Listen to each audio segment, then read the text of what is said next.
How to stop spending and start budgeting / saving. So this is different for everybody. It's definitely not one size fits all.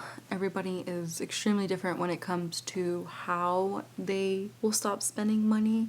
At least for me, like back in the day, my thing was I didn't want to be in debt forever, or other family members, where they would always be afraid of their check coming in because it wasn't enough when it came to them buying things, also paying bills, and their debt. So I wanted to kind of like break that cycle and learn the value of $1. 2, learn that I didn't need every little thing that's advertised out there. I didn't need a closet filled with clothes, dress up clothes, workout clothes. I don't need a closet filled with every type of clothing. As long as I'm comfortable with what I wear, as long as I have what I truly need, that's all that matters. I know that's probably not the same for everybody, but again, this has just been my little way of how I stopped spending money. Was I realized that I didn't need to spend money on things that weren't necessarily important. So I didn't need a bunch of nail polish. I didn't need a bunch of hair tools. There's so many things that I just didn't need, and I was able to just cut it from my budget. And it just helped out so much when it came to learning how to budget the basic way and learning how to save. I used to love seeing my savings account grow, especially when you first start this whole like no more spending and more of like budgeting and saving lifestyle. When you see your savings account grow and you see your debt decreasing, you get that feeling of happiness. You get a mix of feelings. And I till this day, like I remember how it all started. I remember how it felt with saving money, and it's such a great feeling, and an even better feeling when you finally get out of debt. The one thing that I can give advice on with this is to just educate yourself. The first year of me wanting to change my life, I know minimalism isn't for everybody, totally get that, but just adapting a little bit of minimalism helps out so much. Also listening to, instead of like listening to music and listening to shows or true crime podcasts, listen to finance podcasts. And I used to listen to a lot of YouTubers back in the day, a lot of minimalist YouTubers, financial YouTubers. And I did the basic finances because I knew if I was going to get into heavy finances, I was going to get discouraged. So stick with like basic, and that's what helps. That's the biggest advice I can give, is to put some headphones in while you're cleaning your room. That helps you stop spending as well, because you are redirecting your mind to doing something else than shopping. So I hope that helps. It definitely helped me in the past. What motivated you to become a minimalist? We have a lot of new people on the channel, and I know not everyone's gonna go back to my old videos and watch why I became a minimalist. I think that video was like almost 8 years old. But just to sum it up, I became a minimalist because I didn't want to live like how other family members were living. I didn't want to be in debt. I wanted more for my future self. And I wanted to learn that material items are not everything.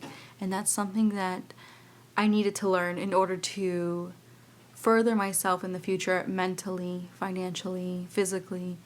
So yeah, it's a mix of why I became a minimalist. I also was surrounded by friends that weren't really my friends, and I kind of was seeking a little bit more of a comforting lifestyle, and I found that minimalism was very comforting and simplified, and it screamed me. I'm a very quiet person. I'm a woman of very few words. If you have met me, not my family members, like I talk to my family members, but when it comes to being out there, I'm a woman with very few words. Yeah, I've just been always quiet. I've always wanted to seek a more peaceful environment because I grew up with not a peaceful environment. So once when I see that the minimalist lifestyle existed, and it just made me like, it was like a light bulb in my head. It was like, wait, you mean I can live a happy life without wanting to buy things constantly? Like, the things that I was buying weren't making me happy anyways, so let's try this lifestyle. And I've never looked back. I absolutely love being a minimalist. I love what the minimalist lifestyle stands for. It's different for everybody. That's another thing I want to point out. Doesn't necessarily mean that you have to live in an empty apartment with just a box to eat, sleep, and sit on. It's different for everybody. There's different layers of minimalism, and for myself, I just keep what works for us. If we're not using something, we haven't used something, I will donate it. There's always people that could use the items that you don't use. Are you a minimalist when grocery shopping? I know what this question means. I know some of you might not get it, but there are certain minimalists that will just have 4 seasonings and just keep their grocery shopping very minimal. I like to cook. I like to season my food well. Wouldn't say that I'm a huge minimalist when it comes to grocery shopping. If I need a certain ingredient for a particular recipe, I wouldn't hesitate to buy it. Again, you have to find your own balance. For me, I love being in the kitchen and experimenting and cooking, so I wouldn't say I'm a huge minimalist when it comes to grocery shopping, because I like to experiment with different vegetables and herbs. I don't hesitate when it comes to like picking up a new tea, as long as it's in our budget. Now, I'm not gonna go to the grocery shopping and like, you know, drop a bag on food. Like, that's ridiculous, because I don't want things to go to waste. There are things that I have that your typical minimalist probably wouldn't have, and that's okay, because I like to cook and I like to experiment in the kitchen, and I like to have my cabinets filled with seasoning and herbs, because I grew up with very bland, nasty food, and I'm not going back to that. I want my food to be as tasteful as possible, especially with the wintertime. I make a lot of soups from scratch. I don't buy broth. I make my own broth. So you best believe my cabinet is filled with herbs, and I use them every day. Do you ever feel the urge to redo your space? All the time. For those of you that are new here, we've been living in this apartment for 4 years now, and I am over it. I'm over the carpet. I hate carpet. I'm over the pink bathroom. I'm over all of it. I want something more modern, more spacious.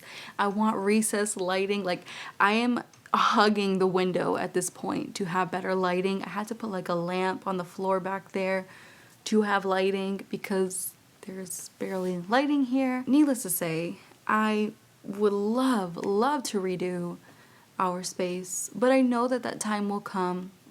There's times I get the urges of like, I'm gonna redo the bathroom, I'm gonna get a new shower curtain, new floor mat, I'm gonna redo it all, and then I'll go to bed and think about it, because I don't jump on purchases like that, because you end up wasting money like I've done in the past.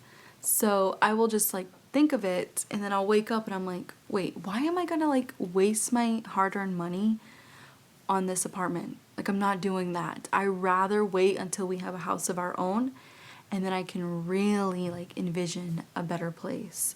Like, you know, paint the walls like a lighter color. I really like a nice beige, like a light beige color, similar to my first apartment. I'm a huge fan of that color. I love windows. Our dream is to have a house where we can have floor-to-ceiling windows. We absolutely love lighting more than ever. We respect lighting, especially for moving in here. This place gets no lighting at all. So that's why I don't have any plants either, because this is where plants go to die. As much as a green thumb I have, I cannot keep plants alive here. So on that note, I would love to redo my space. I definitely get the urges and go on Pinterest and kind of dream a little bit like we all do. I know that this is not the place to go crazy with, and I will also take my time when we do find a house. I will take my time, you know, room by room, because it does cost money, and I'm not trying to waste money. I want to design something where it's going to be timeless and, you know, just last us a while. So yeah, the urges I get to redo my space settle down when I sleep on it, which helps me not waste money. how do you prepare for emergencies as a minimalist? I wanted to answer this question, but not really answer it because I honestly don't plan for emergencies, and there's a reason for this. I don't want to be like overly paranoid, because when I had my first apartment, I did have like a first aid kit. I didn't show any of that on camera because I didn't think it was important, but I did go above and beyond. I had a first aid kit. I had my closet stacked and stacked with toilet paper just in case. I had like cans of food. And what happened to the first aid kit? It expires. That's the thing too. Like, first aid kits expire, unfortunately. The toilet paper I ended up taking with me because it was just too much for one person to use. And ironically, we don't even use toilet paper now because we have a bidet. I've said this before. So much more cleaner and cheaper. And with the canned foods, I'm honestly not a fan of canned food at all. Like, I will have some canned foods for like recipes every now and then. Like, it does make life easier. But every time I eat canned foods, whether it's like baked beans or things like that, I'll wake up the next morning swollen because of the high sodium amount. So on that note, we don't necessarily plan for emergencies. We don't even have any medicine in the house. We honestly just go with the flow. And I know that sounds absolutely nuts, but we don't have kids. The most we have in this house is Advil, and I have gabapentin, which is for my cat. He gets very aggressive when he goes to the vet now, so he has to have gabapentin. But that's basically it for meds in the house. We don't even have Band-Aids, which I think I should get Band-Aids. But yeah, we don't prepare for emergencies. I know that's not your typical household, but again, we just go with the flow these days because things are just so expensive just to buy them for just in case. I truly miss your minimalist recipes. Will you ever bring them back? Unfortunately, so I have been like back and forth with this whole, should I bring the minimalist recipes back? Should I record more or should I record new ones? And I go back and forth with myself because I am my worst enemy at the end of the day, unfortunately. I honestly don't want food videos on this channel as of right now. I feel like it confuses the algorithm a lot.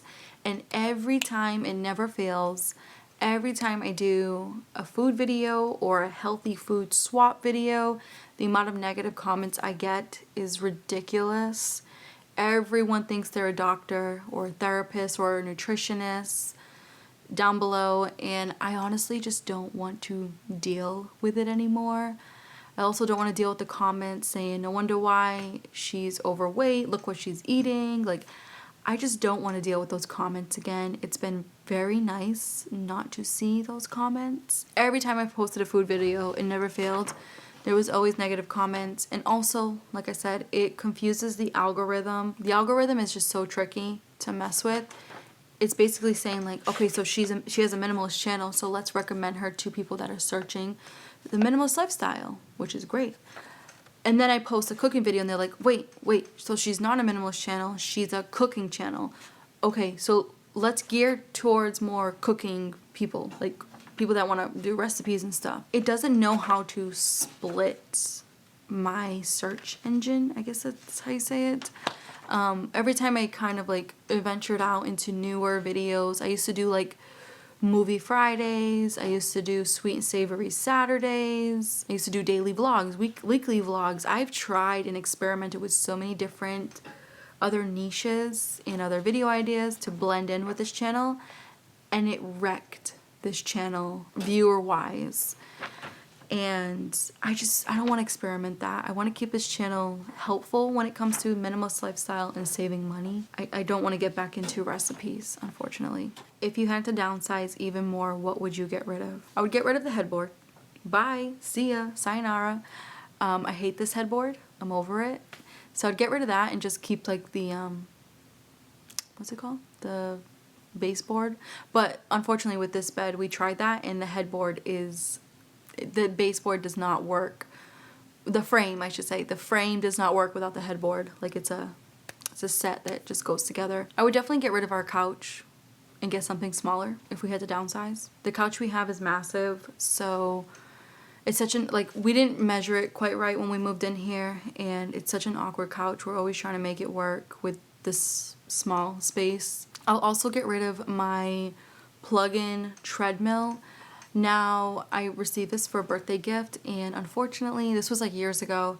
Unfortunately, I don't use it anymore. I've realized that I do not have the motivation to work out by myself.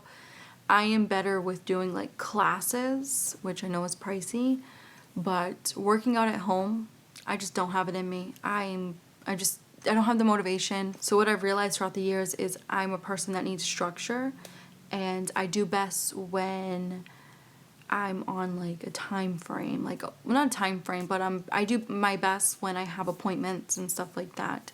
Again, a structured schedule. So I could totally get rid of that treadmill. I've actually been wanted to get rid of it. I just don't know who to give it to. I'm not even sure if it still works. I've had it for like 3 years now. Yeah, there's quite a few things. Oh, our large mirror is actually right over here. It's blocking the AC to block the cold air coming in. I would get rid of that. I'm not a fan of the chunky borders on mirrors anymore. I like a sleek look. There's a lot of things that could just go without me even second guessing. I think our entire storage little unit thing on the balcony, well, it's not a storage unit, it's more of a closet. I would get rid of 80% of that stuff in there. Even though I did declutter some of it in the summertime on my own, but there are some things in there that we truly don't need still. Like the pop-up tent that we have, I would love to get rid of that because we don't go camping. And I don't plan on going camping because I honestly don't like it anymore. I feel a little too vulnerable when it comes to a tent. Like if I'm gonna go camping, I rather do it in a cabin or something a little bit more safe that has locks. I just don't feel comfortable in a tent anymore. So I would get rid of that. But anyways, all these things I'm talking about, I would get rid of. But I know my partner will be like, no. So those are the things that I would definitely downsize on without second guessing. What's the most valuable lesson you've learned from simplifying your life? If I could choose one most valuable lesson, it would be that you do not need everything you see. Such a lesson that I needed to learn. When my friends had things, I wanted it, I would save up money and get it and just feel blah about it. Like it was something that they probably needed, not me. Learning that not every product, not every procedure, not every car, not every home, not every apartment is meant for you. Once I learned that, I have grown into a better person, not just for the people around me, but for myself. I've grown into a better person.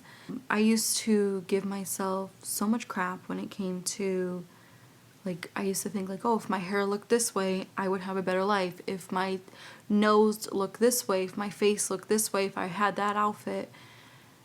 And at the end of the day, I'm glad I realized that what I have is more than enough. What I have is just what I need.